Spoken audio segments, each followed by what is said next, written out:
In the 19th century, factories and the railroads that served them were embedded in our local communities. That began to change in 1896 with the development of Trafford Park, the world's first industrial park in Manchester, England. The idea took hold in the U.S., and in 1973, the Pearland Industrial Complex was formed near Bridgeport, New Jersey, in rural Logan Township. Like Trafford Park, Pearland has its own railway, SMS Rail Lines.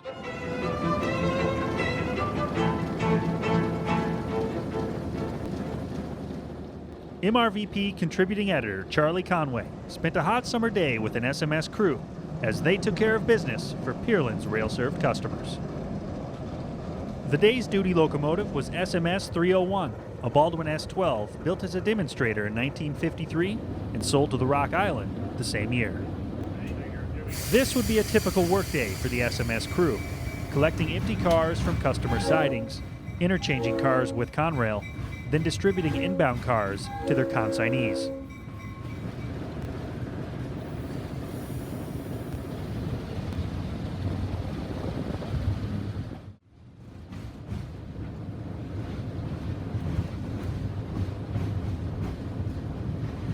As the crew headed west toward the interchange track, their route skirted the marshlands of Raccoon Creek, full of wildlife, birds, and flowers.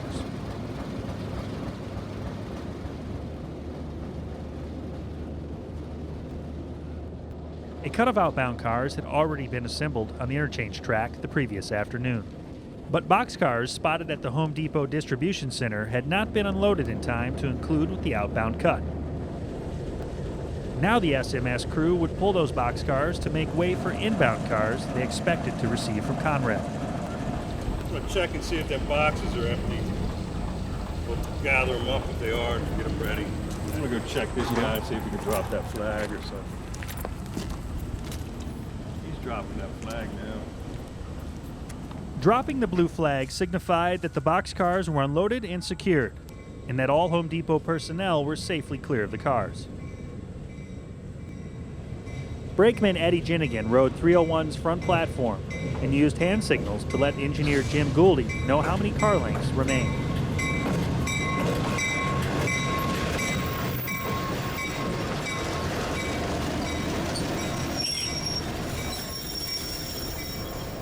When they were spotted, the 5 boxcars had been uncoupled and shifted to match the spacing of the Home Depot's loading doors.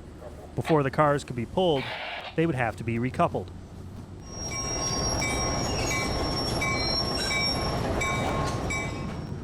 Once the couplers were locked, the car's air brakes would need to be hooked up. After connecting the brake air hoses, Rick opened the angle cock and released the handbrake.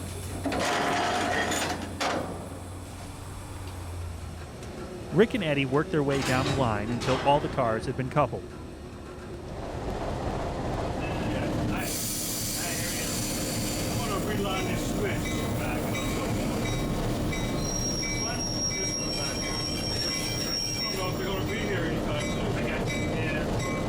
It was time to pull the cut and set it out of the way.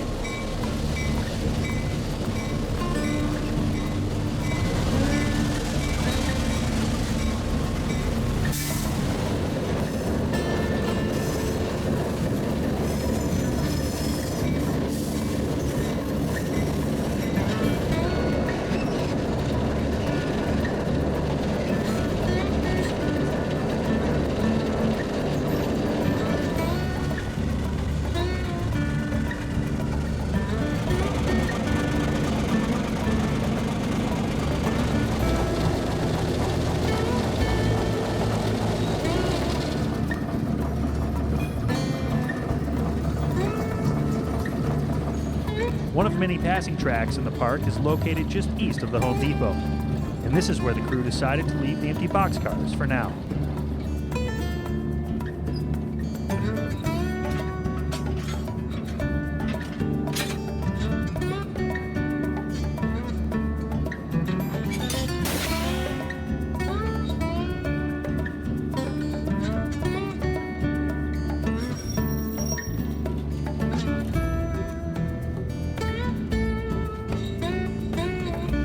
After After spotting the cars, it was time to head back to the interchange track to meet Conrail's CA11, the manifest freight from Camden.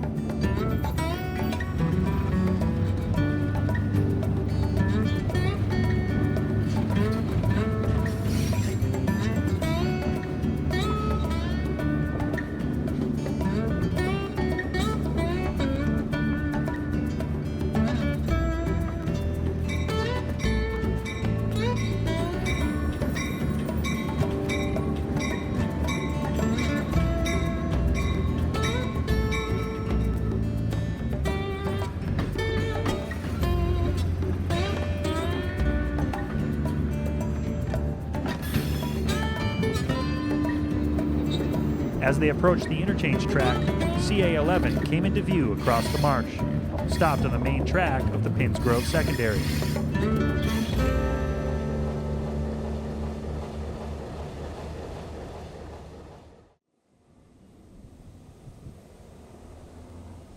Jim and Eddie stayed with 301 as conductor Rick Risco hiked out to the interchange track where the Conrail crew was preparing to pull the outbound cars and replace them with the day's inbounds. The Conrail crew had brought a block of 15 inbound cars from Pavonia Yard to Camden. 17 outbound cars were ready for pickup on the interchange track.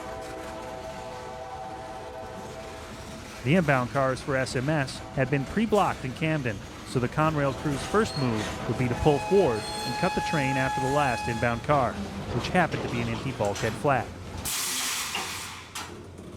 Because they had approached the interchange from the north, the Conrail crew could exchange cars with a simple trailing point switching maneuver, meaning they could back the cars into the SMS interchange track.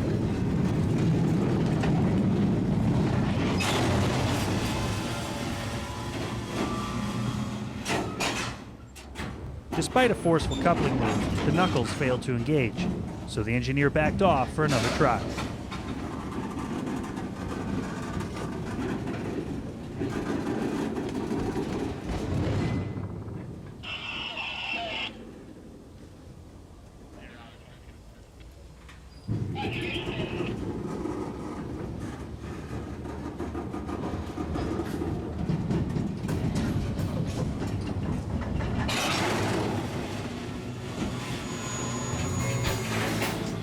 The makeup of the outbound block highlights the variety of cars and products that are handled by SMS on a daily basis.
Having pulled the outbound cars, the Conrail crew was only half done with the interchange. Now they had to couple the outbound block into CA11, shove the train back, and cut the train again after the last inbound car.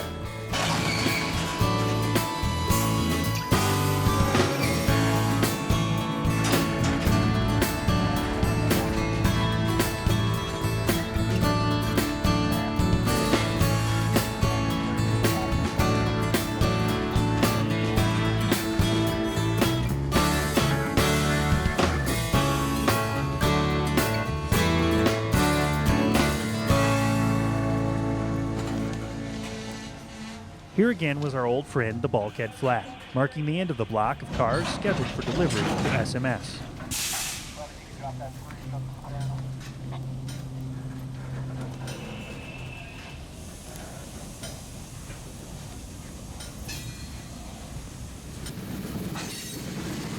As the Conrail engineer backed the inbound cars into the interchange track, Rick compared the car numbers against his switch list.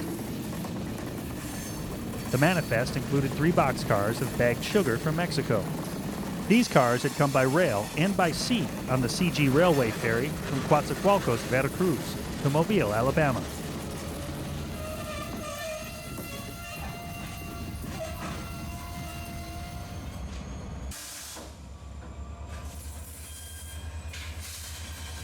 As Conrail departed, Rick notified Jim and Eddie that the inbound cut was ready for them to couple onto.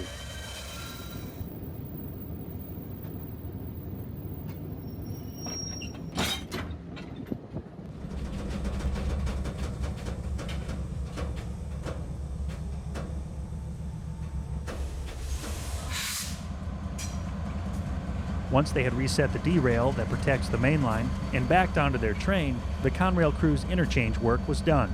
But the SMS crew's work was just beginning.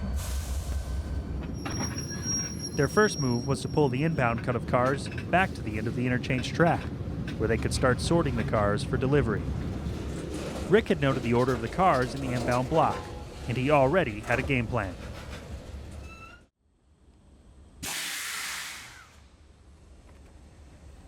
He intended to deliver inbound cars to the Home Depot distribution center first, so he directed Jim and Eddie to cut off a block of LPG tankers and shove them out of the way, down the running track.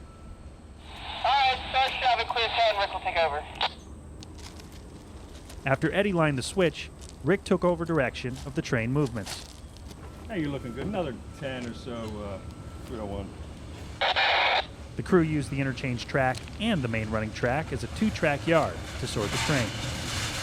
Rick counted down the distance to go in car lengths, half car lengths, truck lengths, and finally in feet. And another 6 to go.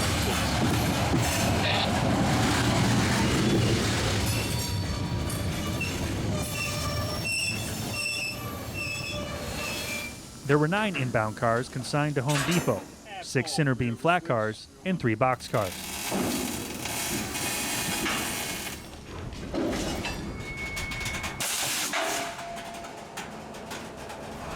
Rick planned to set out the flat cars first, 3 cars on each of the 2 outdoor loading tracks.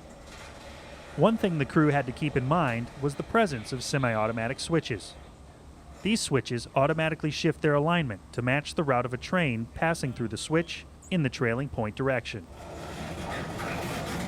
Operating rules state that a train must pass completely through a semi-automatic switch before reversing direction to avoid a derailment if the switch malfunctions.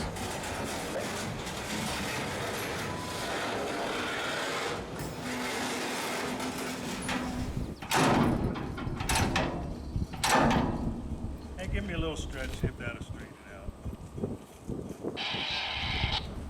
The long coupler shank on this cushioned underframe car posed a challenge on the sharply curved lead track. I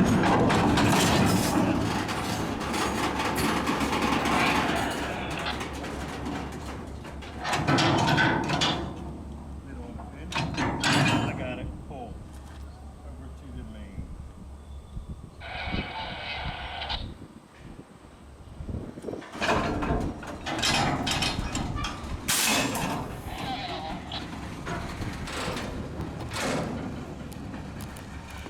Now Rick had a flat car, another tank car, and a covered hopper to set aside to clear the way for more lumber load deliveries.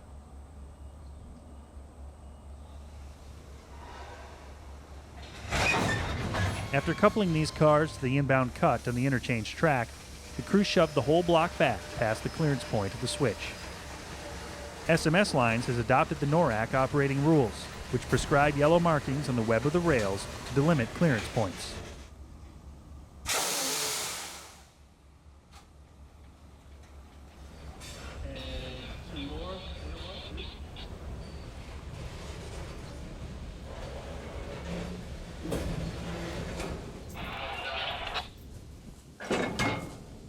Now, we'll see whether Rick's preparation will pay off with a clean couple of these two long-shanked cars.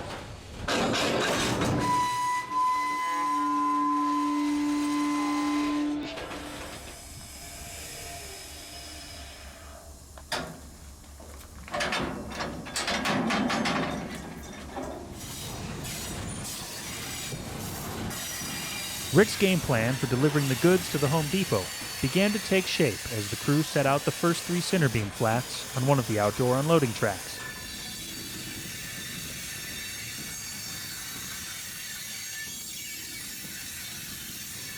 As Rick closed the gate and set the protective blue stop sign, Home Depot personnel were already lining up to unload the lumber.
And that, as they say, is taking care of business. The next task would be setting out a cut of empty LPG tank cars on a storage track and delivering a covered hopper full of polyethylene pellets to advanced drainage systems.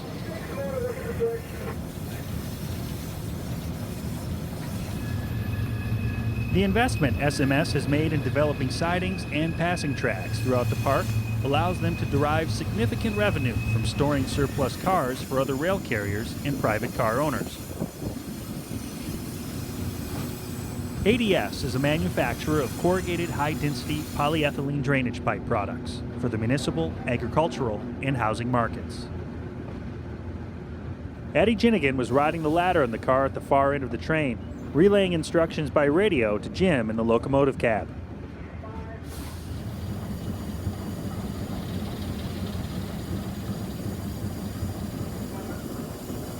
ADS's pneumatic unloading system was in operation when the SMS crew arrived, evacuating plastic pellets from a hopper car at the far end of the siding. With the customers on the west end of the Pearland running track well served, the SMS crew prepared for some intensive facing point switching deeper in the complex. Because all of the switch points for the customer sidings would be facing them as they worked their way east, they planned to place 301 at the rear of the train.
Back at the SMS shops, the crew had one more siding to switch, the transload track where containers of contaminated soil are handled.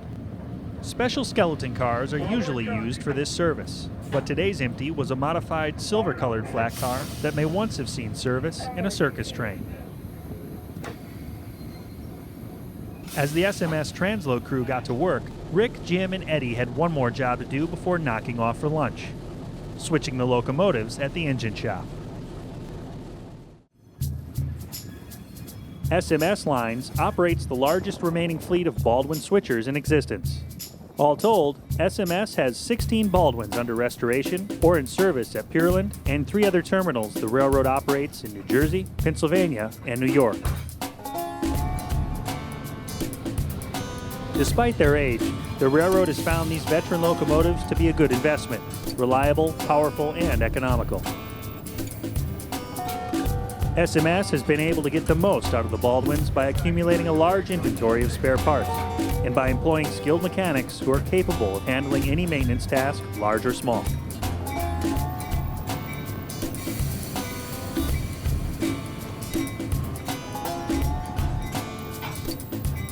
The SMS Mechanical Department also performs contract maintenance and repair work on locomotives from other railroads and private owners, like the Alco FA that shared the engine tracks with the SMS Baldwins on this day.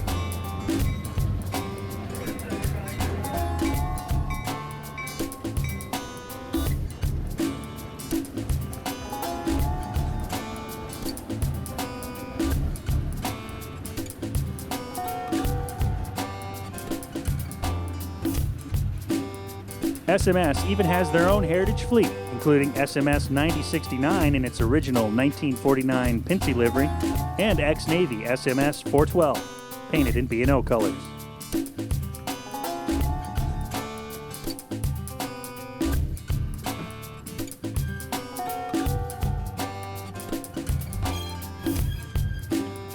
We'd like to thank the employees and management of SMS Rail Lines for showing us how they take care of business in the Pearland Industrial Complex.